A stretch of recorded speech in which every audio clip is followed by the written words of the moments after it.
El régimen político que hay en España, el estado de partidos, no ha cesado en su consecución de ambiciones y de transgresión de límites de acuerdo con las necesidades que han tenido en cada momento para llevar a cabo precisamente esas ambiciones, sin importarles en estos últimos 40 años y sin tener en cuenta las necesidades de la ciudadanía, sus aspiraciones o la pertinacia de ciertas decisiones, cuando no directamente el encaje o la posibilidad legal o incluso en algunos casos la ilegalidad que se estaba cometiendo por parte de la clase política. Nada ha frenado esas ambiciones precisamente porque el régimen al que hacemos referencia, el que hay en España, el estado de partidos, es la ausencia de todo límite y la agrupación de todo el poder en unas pequeñas manos que tienen, por alternancia, la capacidad de hacer todo lo que quieran. Y en este nuevo apartado, en este nuevo capítulo, estamos viviendo un nuevo asalto del Estado a través de la clase política a la nación. En este caso, a través de la amnistía. La amnistía, que hoy en día se está debatiendo como si fuera algo posible y normalizado dentro del régimen jurídico español, está copando los debates de platós de televisión ante la nueva necesidad y la ambición de la clase política, que está sacando también las viejas concubinas con toga que han servido con celo y tesón a las ambiciones de los partidos que les han puesto en esa tesitura, como por ejemplo el señor Pérez Royo o Martín Pallín, que han seguido una trayectoria en las altas instituciones jurisdiccionales de nuestro país a través, como sabéis, de un Consejo General del Poder Judicial que pone y quita de acuerdo con las órdenes de la clase política. Y estos acólitos con toga, que junto con los títulos que les ponen los programas de televisión como catedrático o exmagistrado, etcétera, etcétera, solo hacen que defenestrar una ya calamitosa profesión en nuestro país por la injerencia directa, cuando a veces se ve hasta la mano debajo de la toga de la clase política,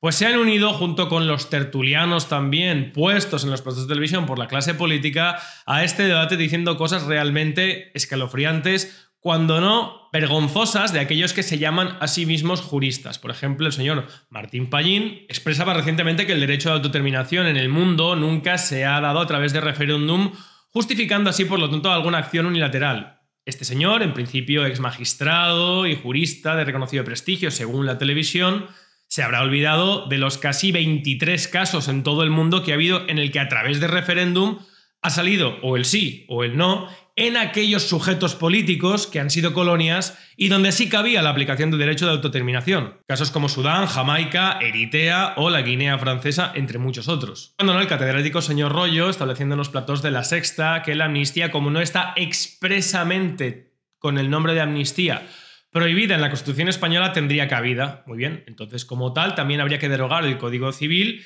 que prohíbe la poligamia, ya que la Constitución no prohíbe la poligamia o la esclavitud. Tampoco la ablación, es decir, como hay cosas que no prohíbe la Constitución, estarían permitidas, o si las prohíbe un texto por el principio de jerarquía menor, deberían abolirse. Que algo no esté prohibido expresamente en la Constitución no quiere decir que sea admitido y que resista un mínimo análisis positivo, es decir, que pueda contemplarse, que sea posible de acuerdo con la aplicación del derecho técnico que rige en España y que sigue también un principio de jerarquía, en el cual está de manera suprema el texto que, mal llamado Constitución, no es una Constitución porque no separa los poderes del Estado, la Constitución del 78 y después códigos, leyes orgánicas, etcétera, etcétera. Desde luego, todas estas conductas, aunque no estén prohibidas expresamente en la Constitución, no son avaladas ni posibles tanto en el orden jurisdiccional como en el ejercicio de la política en España, porque entran directamente en conflicto con una serie de principios generales sí reglados y sí establecidos en el texto constitucional.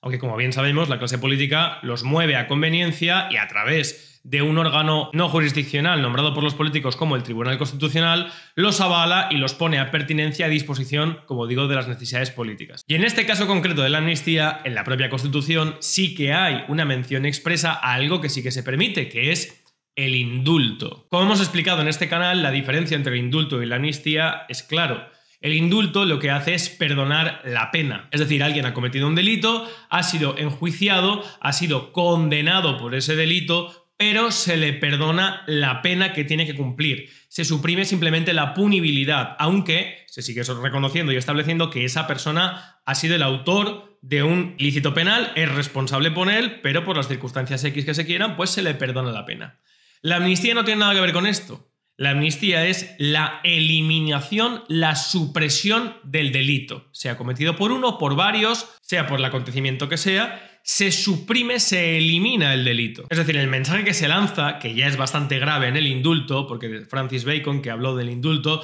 ya estableció que este es un mecanismo para que aquellos, por la vis coactiva del derecho penal, que no se atreven a atentar contra un bien jurídico protegido, se animan al ver el perdón de otros. Pero la amnistía es muchísimo más grave, porque el mensaje social que lanza es que ese acto, esa conducta que atenta contra un bien jurídico protegido, ni siquiera es considerado como un delito, como algo digno de enjuiciarse y de exigir responsabilidad a aquel que ha atentado contra ese bien jurídico. Más aún por aquel que en principio es el responsable y el principal garante para perseguir, promover y ante todo defender los intereses y la libertad de los ciudadanos, como es el propio Estado. De algo tan grave como esto estamos hablando. Pues bien, como digo, el artículo 62 de la Constitución, en el apartado I, establece sí una prohibición específica dentro de lo que sí se permite, que es el indulto. El indulto se permite en nuestra Constitución y en nuestro ordenamiento jurídico por parte de la clase política, y se indulta a diestro y siniestro, sobre todo a políticos, indistintamente de aquellos delitos que hayan cometido. Tanto Felipe González como Aznar indultaron a más de 2.000 personas y ahora conveniencia pues se ha indultado también a los políticos del procés. Sin embargo, hay algo muy claro en nuestro ordenamiento jurídico que establece el artículo 62, apartado I de la Constitución,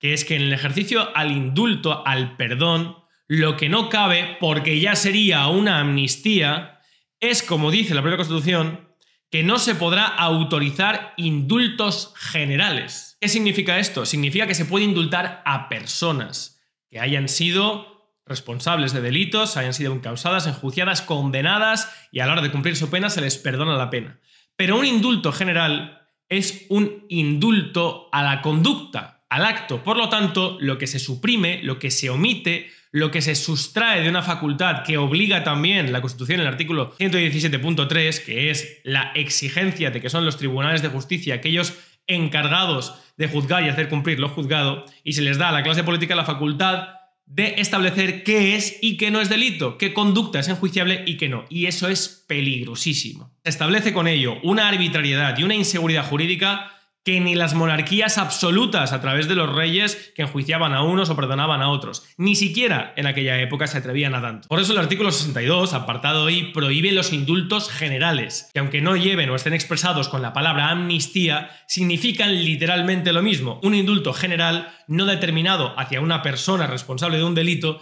es un indulto a una conducta, a unos hechos, a unos actos cometidos de manera genérica e indeterminada. Y eso está prohibido literalmente por nuestra Constitución. No es que solamente no esté contemplado la amnistía, sino que en la regulación del indulto, aquello que pueda transgredir el indulto y llegar a ser una amnistía, por sus características, sí está expresamente prohibido en la Constitución, artículo 62, apartado I. Por cierto, ya que tenemos aquí la Constitución, me gustaría establecer algo que vemos a continuación, que es el artículo 64, y es que los actos del rey, porque el rey es irresponsable, son refrendados en todo momento por el presidente del gobierno o en su caso por los ministros competentes. ¿Qué significa esto? Significa que el rey no se puede negar a firmar nada, legal, ilegal o como sea, porque las acciones del rey enmarcadas en la Constitución siempre son irresponsables y por lo tanto están dirigidas en todo momento por otras instancias ejecutivas, como son las del presidente o los ministros.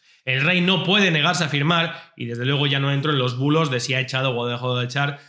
propaganda al final que no solamente es que veo inverosímil, sino que van en una línea de fantasía de intentar defender algo completamente ajeno a lo que es precisamente, en este caso, Felipe VI, el actual rey de España. Otro de los argumentos que he oído a favor de la amnistía por algunas personas es que en la ley de enjuiciamiento criminal sí aparece el término amnistía. En el artículo 666 de la Ley de Enjuiciamiento Criminal, la Ley Jurisdiccional del Orden Penal. Damas y caballeros, en primer término, la Ley de Enjuiciamiento Criminal tiene un rango menor que la propia Constitución, por lo tanto, esta alusión sería derogada por un principio de jerarquía normativa, pero no solamente eso, también por un principio temporal.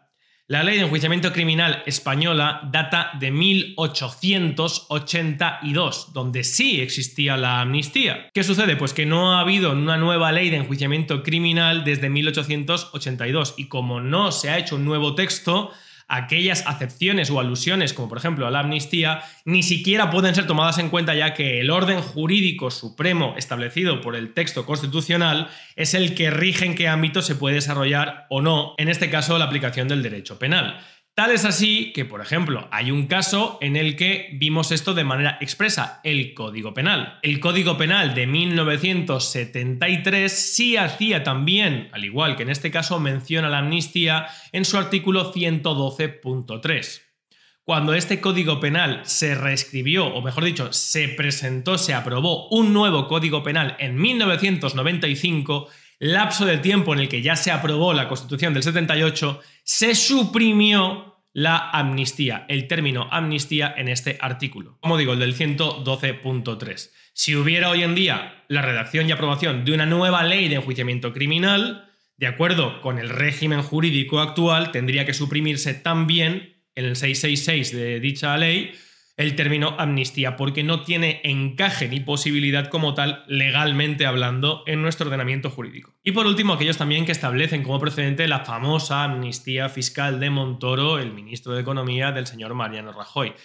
Esto fue una manera de llamar una acción administrativa de Montoro por parte de la prensa, pero nunca hubo tal amnistía. Primero, no es lo mismo el orden administrativo, que pertenece a la administración, al orden jurisdiccional y dentro del orden jurisdiccional el orden penal. Y lo que sucedió con la mal llamada amnistía del señor Montoro fue que aquellas personas que estaban dentro de procedimientos administrativos se cerraron dichos procedimientos, pero aquellas personas que ya habían sido encausadas en el orden penal por haber cometido delitos económicos siguieron adelante porque no existió tal amnistía. Simplemente en el orden administrativo, que depende del gobierno, se dejaron de lado ciertos expedientes de investigación de Hacienda, algo que, como veis, no tiene absolutamente nada que ver, y el término amnistía fiscal de Montoro fue un término que utilizó la prensa, pero que no tiene nada que ver ni tiene una calificación jurídica porque no se aplicó en ningún momento, porque no tiene encaje en el orden jurisdiccional, ni mucho menos en el penal. Así que por mucho que lo avalen, como digo, las concubinas y los acólitos de los partidos, o que se trate como tal, dándoles cierto carácter a ciertas personas en los platos de televisión, no. La amnistía no tiene cabida legal, no tiene cabida positiva ni en la Constitución ni en el ordenamiento jurídico español. Otra cosa completamente diferente a lo que hemos comentado en este vídeo es si los políticos en España pueden llevar a cabo una amnistía. Por supuesto que sí. Repito, no pueden conforme a la ley, pero es que en España, ¿quién exige responsabilidades a la clase política de que hayan violado la ley? Aquellos que son puestos por la propia clase política, aquellos miembros del Tribunal Constitucional o el Tribunal Supremo que son directamente elegidos por la clase política, cuando no el Congreso, que son directamente los empleados de los jefes, directos a través de los partidos políticos encastrados en las estructuras del Estado. Así que por supuesto que podemos ver a la clase política pasándose nuevamente por el arco del triunfo la Constitución, las normas supremas del estado de partidos, de la arquitectura institucional que han construido desde 1978 para ser ellos los que hacen y deshacen a conveniencia. Y sin embargo que siempre aplican de manera gravosa, unidireccional, unilateral hacia los ciudadanos, sin perdón de ningún tipo, es más todo lo contrario. Así que, damas y caballeros, esta nueva deriva, este nuevo asalto del Estado español a la nación española, se cumplimentará, se llevará a cabo siempre y cuando ustedes lo permitan. Siempre y cuando la nación española, de una vez, no se harte y responda y salga a la calle y se organice y actúe en contra de esta clase política mafiosa, toda sin ninguna distinción de color o de partido alguno, ninguna, porque toda articula, vertebra, permite, establece, se defiende, se nutre, crece precisamente de que los ciudadanos en este país no tengamos ningún instrumento para defendernos. Es la principal cualidad que debe existir para que exista o se entienda que haya un régimen democrático, que desde luego no lo hay en nuestro país. Así que les espero a todos ustedes muy pronto a plantar cara a este Estado corrupto, totalitario, que ha decidido dar un nuevo paso en algo tan grave como es en la destrucción del propio sujeto político, en aquello que ante todo debería defender, porque para eso se queda lo estable, lo estático, lo inmutable, lo que permite a una sociedad no estar sometida a los cambiantes avatares de las circunstancias, que es el Estado. Un Estado que actúa en contra de sus ciudadanos es un Estado fallido y por lo tanto tienen que buscarse nuevos modelos del mismo que sí garanticen esa libertad y ese ejercicio de los derechos y protección del patrimonio de todos y cada uno de sus ciudadanos. Espero que os haya parecido interesante el vídeo, dadle me gusta, compartidlo, suscribiros al canal. Salud y libertad colectiva.